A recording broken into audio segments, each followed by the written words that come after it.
Ah, je vois d'ailleurs Éric Zemmour qui sort à l'instant. De l'ambassade d'Auvergne. De l'ambassade d'Auvergne, il va prendre la parole, on l'écoute. Non, j'ai discuté avec Donald Trump pendant une demi-heure. On a évoqué nos campagnes respectives, les leçons qu'on en tirait. Je voudrais dire que, si vous voulez, ce que j'ai bien compris, c'est que en dehors de nos divergences réelles, de nos analyses, nous avons une chose en commun. Monsieur Trump veut que les États-Unis d'Amérique restent les États-Unis d'Amérique. Et moi, je veux que la France reste la France. C'est ça l'essentiel. Tout le reste, après...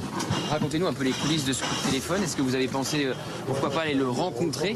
Et on se souvient que Marine Le Pen, elle était restée bloquée à la cafétéria de la Trump Tower aussi. Bah oui, chacun sa chance dans la vie. Voilà, moi j'ai discuté avec lui. J'allais pas aller le rencontrer. Je suis en campagne en France. Mais ça me paraissait intéressant de confronter nos regards, nos expériences, d'avoir son regard sur la campagne présidentielle française. Et moi, j'avais moi-même jadis commenté la campagne présidentielle américaine. Donc nous pouvions échanger nos regards. Et comme je l'ai dit, les destins respectifs de la France et des États-Unis pris dans la tourmente d'une même guerre de civilisation. Je pense que c'était intéressant de confronter cela. Voilà. Qu'est-ce qu'il vous a dit concrètement? Est-ce que vous pouvez nous raconter des petites citations? Qu'est-ce qu'il vous a...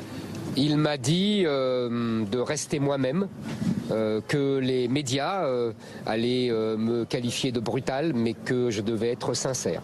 Et que l'important, c'était de garder ma sincérité. Et je pense qu'il a raison. Merci beaucoup, merci à vous. Pardon, monsieur.